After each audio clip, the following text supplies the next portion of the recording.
Ian, what does the decision mean for Australian households? Well, Sarah, essentially what it means is we'll all have less money to spend.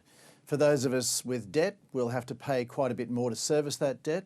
And for those of us looking to borrow money, we'll probably think twice about that, and that means we'll spend less money. Inflation is rising across the world, Ian. Does it take a blunt instrument like this to slow our economy down? Well, unfortunately, Sarah, it's about the only instrument central banks have got.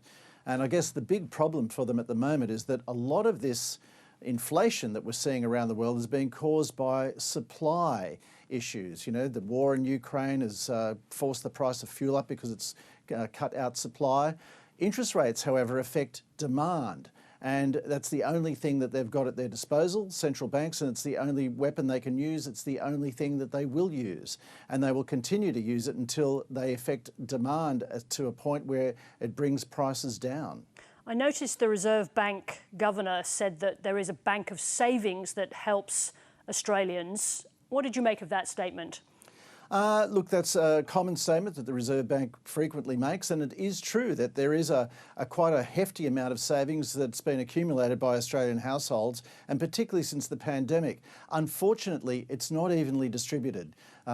Obviously, those who are older, who have had houses for much longer and paid them off or paid them substantially down, have more in those buffers than people who just bought in last year. And, you know, when you think about the economy, you know, we might boast about how much iron ore we sell overseas and how exports elsewhere.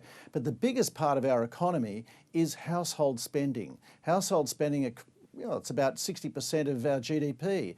And when we feel richer, when our housing is going up, the price of houses and real estate are going up, we spend more money.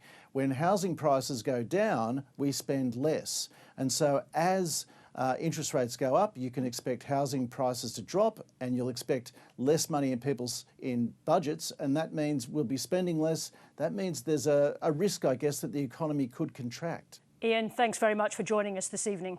Thanks, Sarah.